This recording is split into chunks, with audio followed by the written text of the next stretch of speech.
Hello, beautiful beings. How's everybody doing on this beautiful day right here? So I'd like to start this video and just give an update on what's going on with my dog. And so back in October, she started growing this large mass on her left side, and it looked like a fatty lump at first, and then it started to grow and grow and grow, and then over the last couple months it rapidly has grown to it was freaking massive, and then they had this other part coming off the side, and I took her to the vet, and they said it feels like a liposarcoma, and because she's almost 15 and a half now, she's getting close to 15 and a half,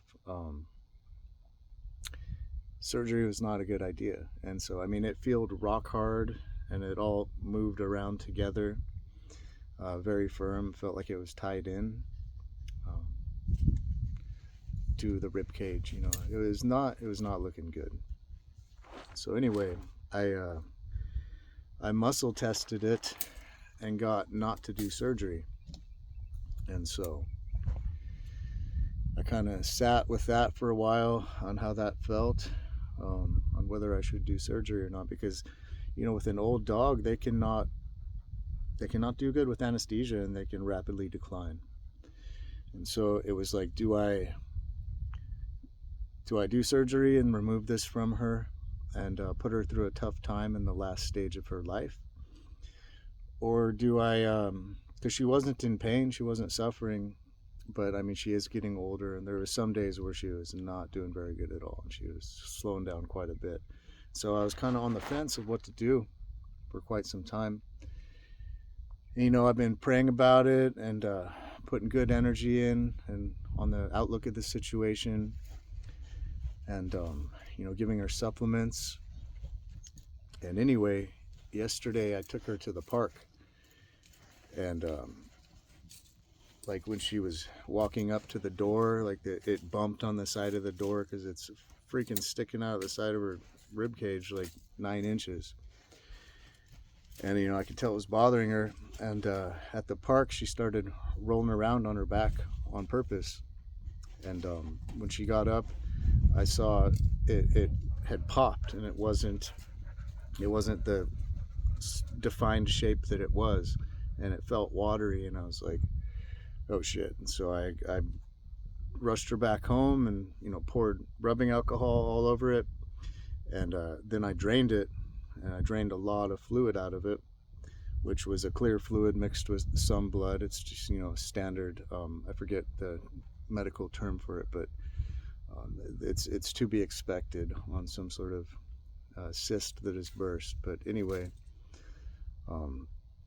part of it drained, part of it didn't, and then it kept leaking fluid out of it overnight. And she seemed fine, like she didn't seem in pain or anything, and she was laying on her side, and when she got up and came into the kitchen, it had like all deflated, and it was just this big hanging watery bag, and I was poking in it, and I couldn't feel any solid mass or anything. It just felt like a watery bag. And then today it's still draining. It looks about the same today, but compared to what it was, it's totally gone, and there's no mass there before. And it was rock hard. And when I took her to the vet, they said it was liposarcoma, which is a really bad thing. And so I don't know what happened. I called my friend who's a vet, and he said he's never heard anything like that. And so I'm just kind of like, I think this is an amazing sign. I don't know if this is some sort of divine intervention, and through the prayers and everything, it has deteriorated, and the body's broken it down and turned it into some sort of watery cyst. But it's pretty amazing, and she's doing great considering. So this is amazing news. And so there's documented proof of people with with tumors, and a bunch of people praying all around them, and praying and visualizing the person healed, right? Not putting any energy into like anything else other than seeing it done and knowing it and believing it. And tumors have literally disappeared, like on the spot, like with imaging done, and just gone. You know, there's evidence of this. There's people who literally healed themselves overnight. And so I'm not saying that this is this, but this is pretty amazing. And these things are possible. We can heal ourselves. We can slow down the aging process. I healed my spine, my C5 and my C6. 5 years later, they said that it was not going to fuse, and it was just going to fatigue the titanium in my neck, and that I needed to get more surgeries and more pins and rods and all this stuff. And I said, no, I believe my body can heal. And like some part of my higher self stepped in, and I saw it done. Like the doubt was removed, and I just knew I'm going to be just fine. I'm completely healed. My body will heal itself. And it did. And so I did what was considered impossible. And there's other people who have done this too. And so the point that I'm getting at is, once we start doing our inner work, and hey, stop digging right there. Once we start doing our inner work, we activate our junk DNA. It becomes online. And these creative powers are unlocked in the process, where all these things become possible. So the wind's picking up, so I'm going to relocate. Give me a second. So actually the wind keeps shifting around everywhere I go. So this spot seems like it's going to have to work. So, okay, there we go. Now the wind's calmed down a little bit.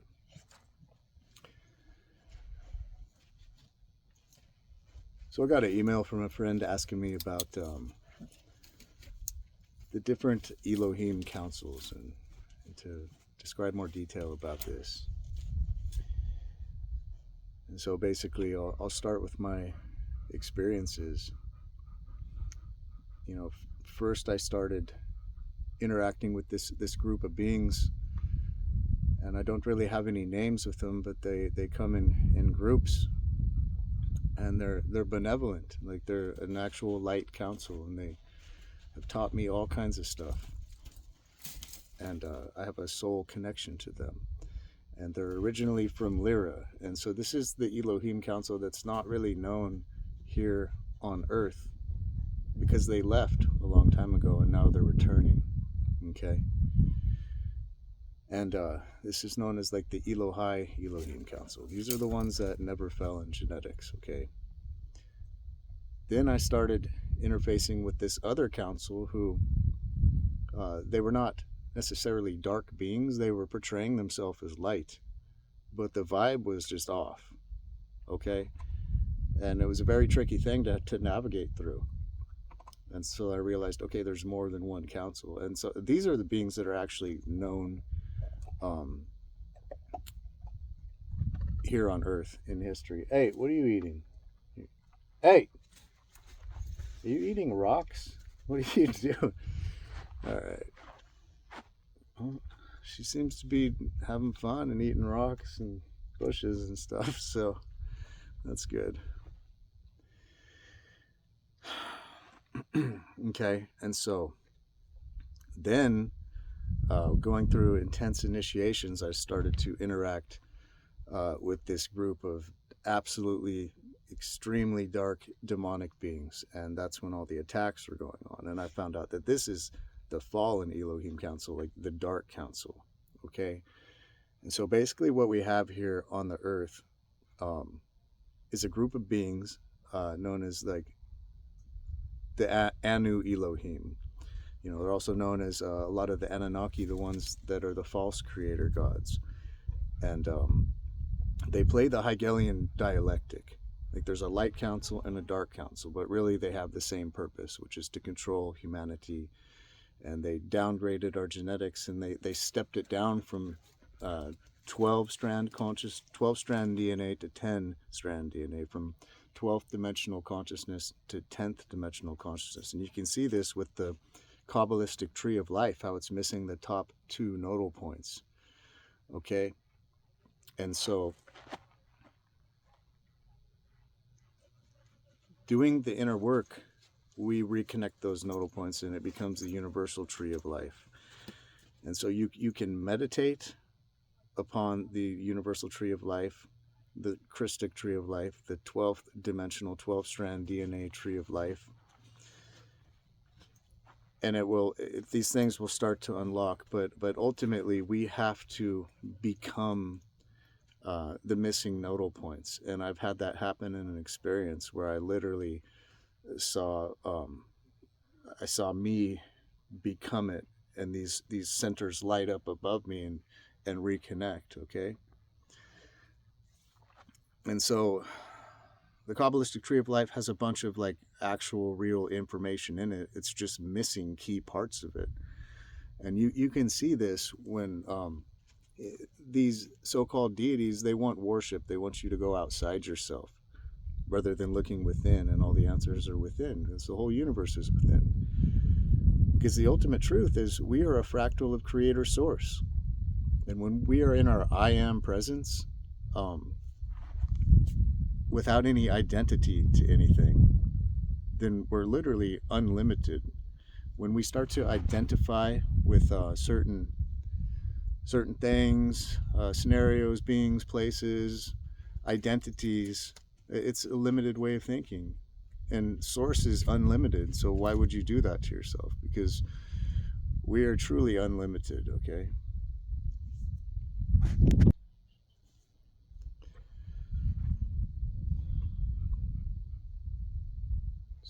So basically we have our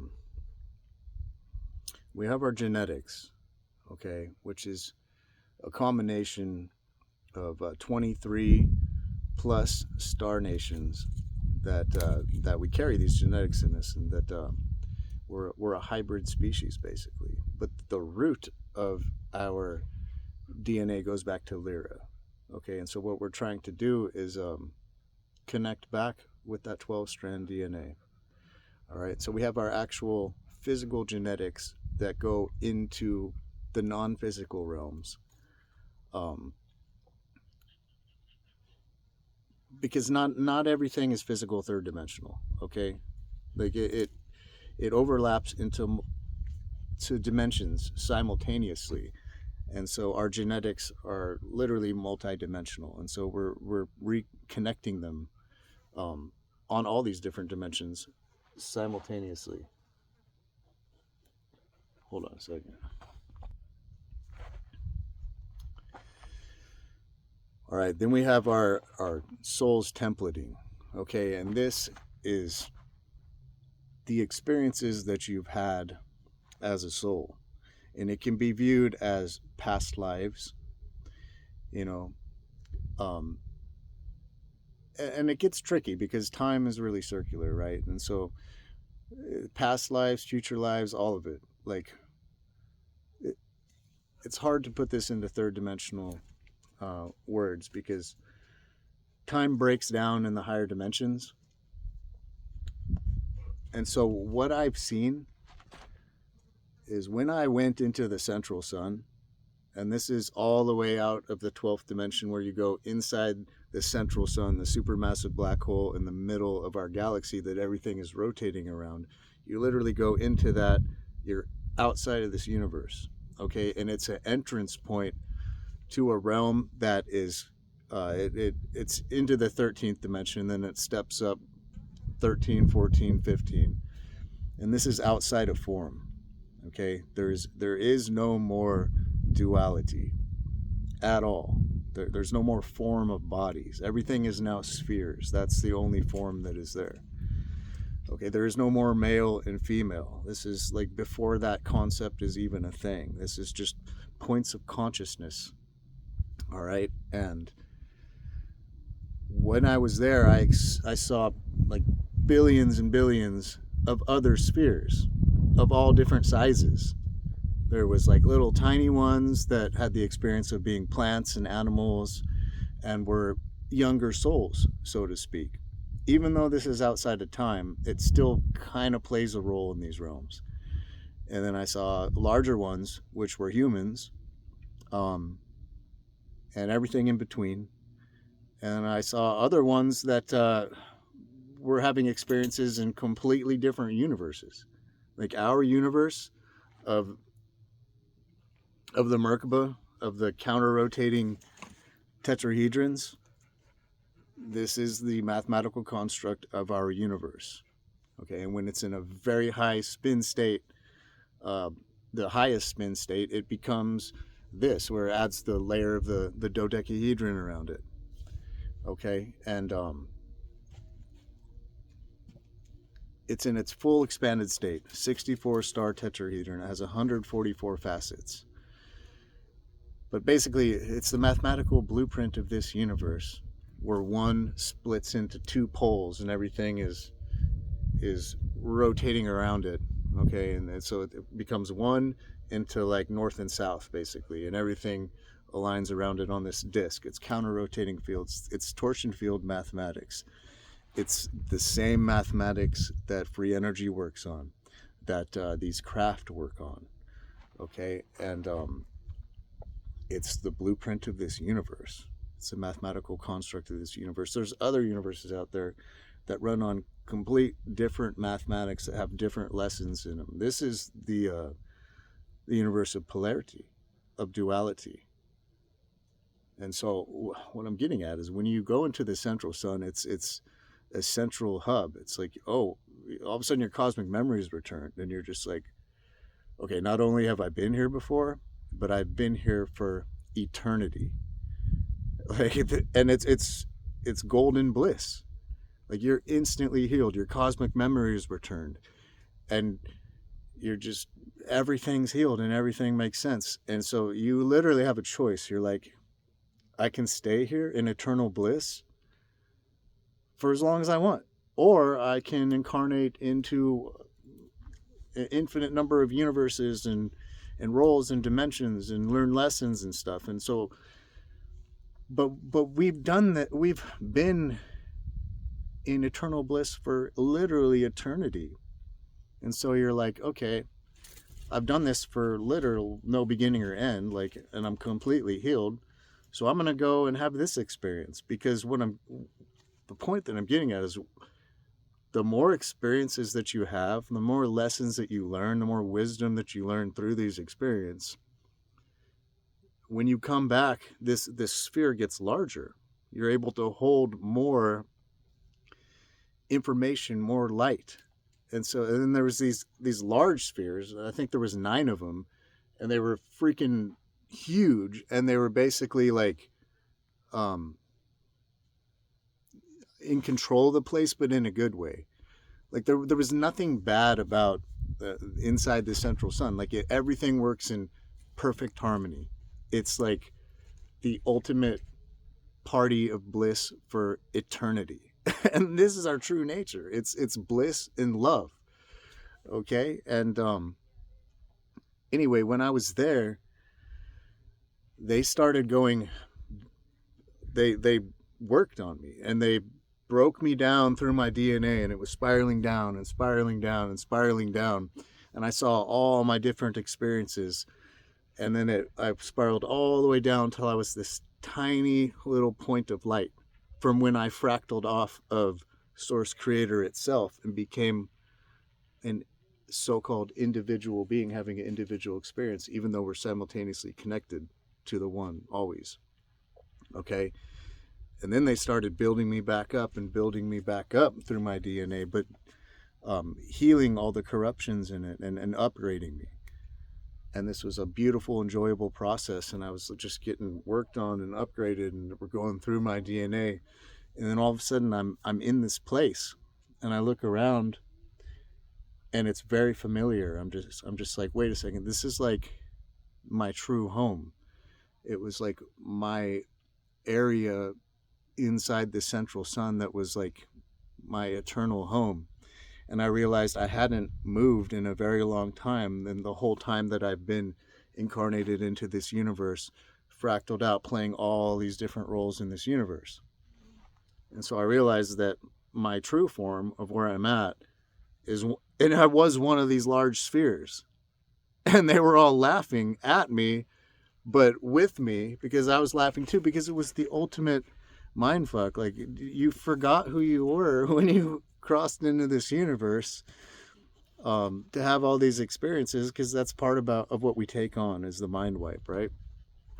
And then being shown who you truly are in the higher dimensions, and that I was one of these big spheres, and we were all laughing together. It was just like, oh my God, this is unreal. And then they were like, okay, time's running out, and all the billions of spheres everywhere merged into one, including the big ones, and that merged into me, and then we merged into the source itself. And it was this golden iridescent green energy.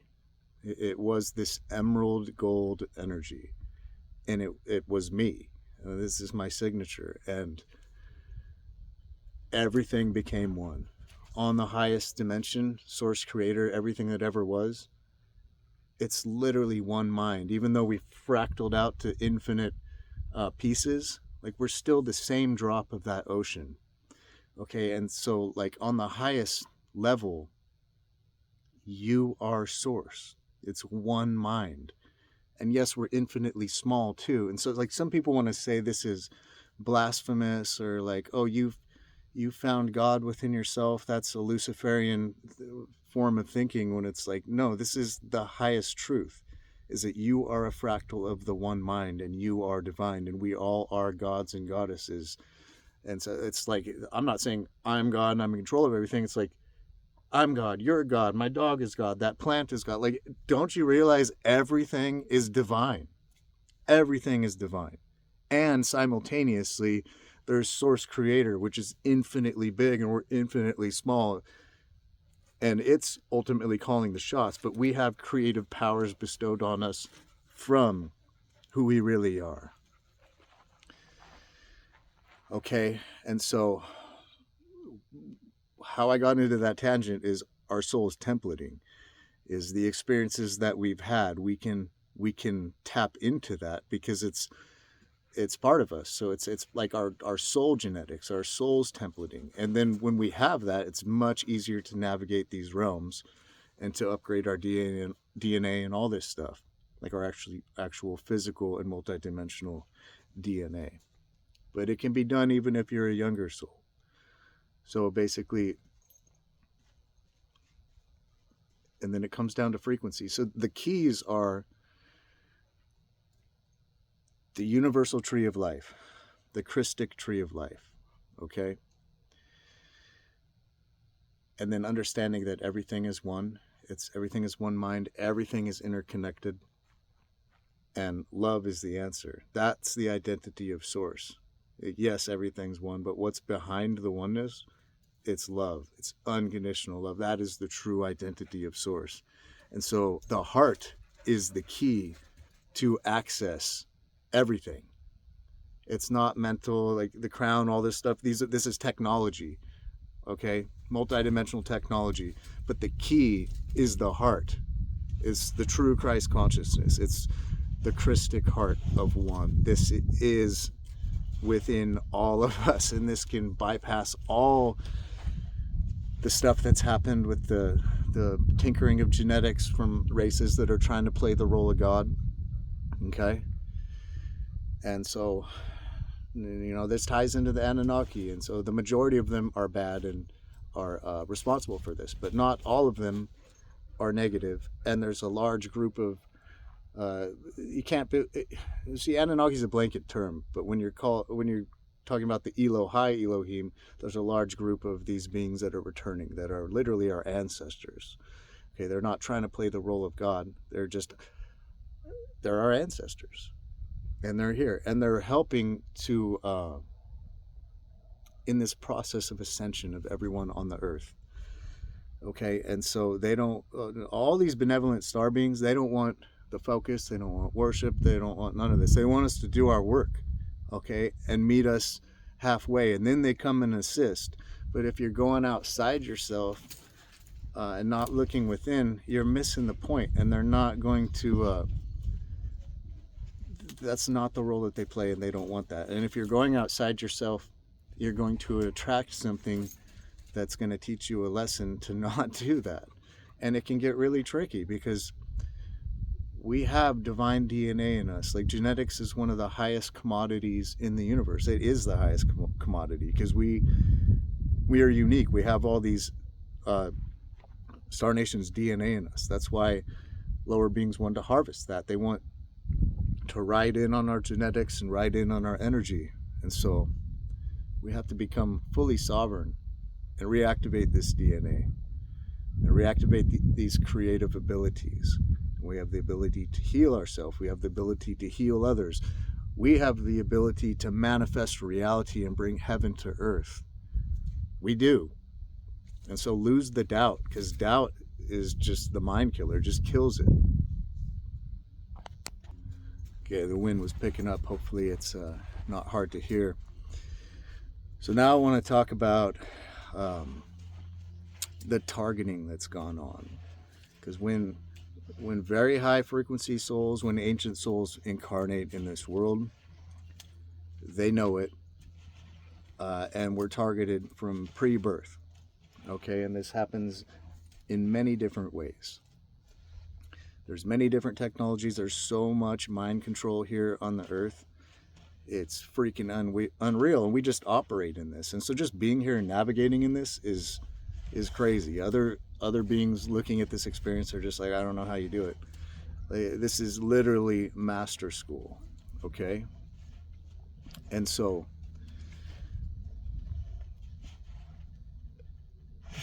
part of this like, there's so many different ways I could go right now. I'm trying to, because I don't think about what I'm going to talk about before I make these videos. It's just whatever comes to mind.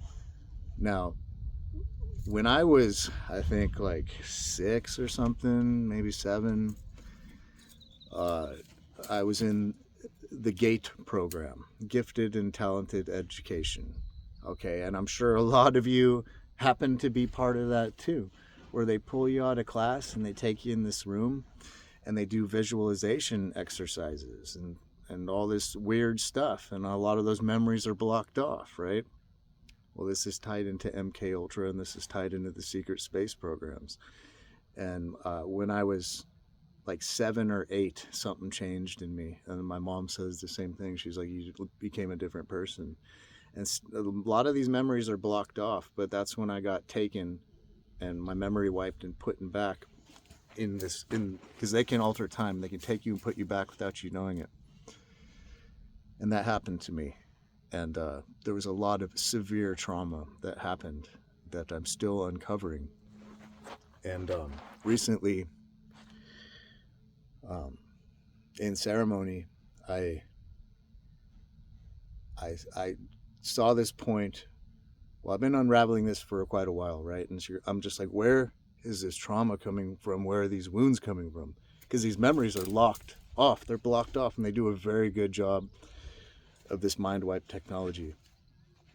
And so I literally saw myself, and I saw all my bodies, my overlapping light bodies. You know, I saw my physical body, I saw my emotional body, I saw my mental body, I saw the astral body, the causal body, the celestial body, and so on, my divine blueprint all the way up. I saw all the overlapping bodies, and I was emitting this this emerald golden energy. That's literally my energy signature, and this keeps being a theme. I'm just like, this is my signature. It's the iridescent green golden frequency. That's apparently my signature.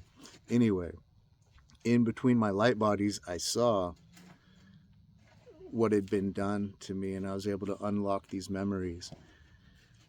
And they're extremely traumatic, you know. These beings are satanic that are targeting us, because we're coming down here to change stuff into basically help with the ascension of Earth, and they don't like that. You know, they don't want us freeing people up, and so they are very good at what they do. It's the oldest tricks in the book. I won't get into the details in this video because it's very traumatic, but it's satanic, okay? And I was able to see what happened to me, and to break all those contracts, and to rewrite this, and to heal my fragmented consciousness and pull it back. And basically I got a large portion of my divine masculine energy back, which had been taken from me and fucking broken and fractured in space and time to where I couldn't even find it, and it was locked off in blocked memories. And so there's more layers. There's always more layers. And if you can't figure out, well, where's this trauma coming from? Where is this coming from? Is this life stuff? Is this past life stuff? Is it off-world stuff? Well, they you know, this is where the secret space programs tie into this, okay? And so yes, there's negative ones, and it ties into the reptilians, and it ties into a lot of these Nazi factions, okay? And Nachtwaffen, it's a thing, okay? And so there's a lot of Nazi-esque stuff that goes along with this as well, lots of reptilian stuff as well. And it just is what it is, right? And then there's also good space programs like the Alliance and other ones that are working with the Galactic Federation of Free Worlds, where we're also participating in, and we can get pulled out of body at night and put back, and you might feel a little tired or banged up or sore because you're going on missions at night. And this might sound absolutely fucking insane to somebody who hasn't experienced this or hasn't integrated this information, but we're operating on multiple levels simultaneously, have been and are currently are. All right, and what comes along with that is a lot of fucking targeting. But the point that I'm getting at is, once you literally reconnect with your true source power, your I am power, which is outside of this universe, inside the central sun, as a fractal of creator source, which is outside of any identity. You know, I've been everything. I've been in other universes. I've been in this universe. I've played all fucking roles. But you know what? Those are just identities. And this human form is just one identity. It's not me. I'm everything. I'm unlimited. Source is unlimited. So don't limit yourself. Okay? And so when we can be in our true I am presence, we can rewrite all this shit and end all the targeting. And they cannot fuck with you. You become unfuckwithable. It's real. It's a thing. Okay? And then you realize there is no fear. Fear is a lie anyway. If you're putting that out, you're going to call that into your experience. Okay? There's a difference between danger and fear. Okay? So I'm not saying danger isn't real, okay? But fear is just an inflated, it's a lie. And I've been shown that directly. It's a lie. And so the more we connect our DNA, and it comes back online, this so-called junk DNA, these creative gifts are bestowed upon us, which we already have in us. They're just coming online. Okay, and in that process, you become unfuckwithable. But you have to heal your emotional body. All right? A lot of people are not grounded. They're not emotionally grounded. And that gives these negative entities, and whatever name you want to give it, like, there are forces out there that, you know, archons, whatever name you want to give, because there's all different kinds of them. They play on your traumas. They play on your wounds and your emotions, and they get you to get looped out in patterns, and they're trying to take you off course. Okay, so You gotta heal your emotional body, number one, or you're just gonna be fucked with. And so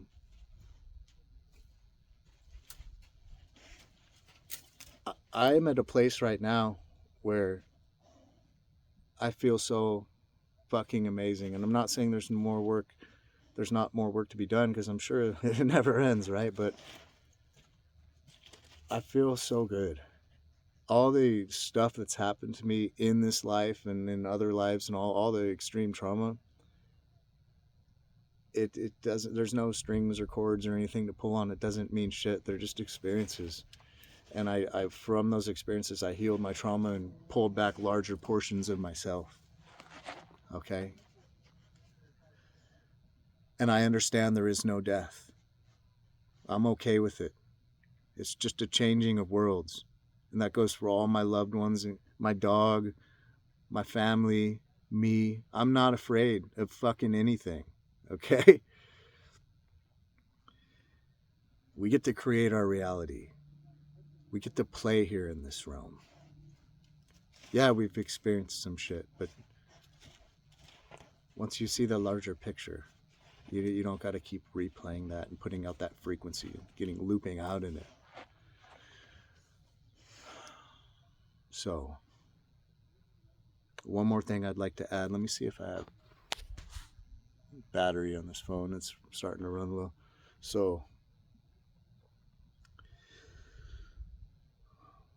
when it comes to some of the known benevolent beings, and when it goes back to like the Vedic pantheon, they're from Sirius. They're originally from Lyra. Everyone is, but they're most recently from Sirius. And the core teachings of all the Vedic teachings talk about the Supreme Parabrahman, which is Source Creator outside this universe, outside of form. Okay?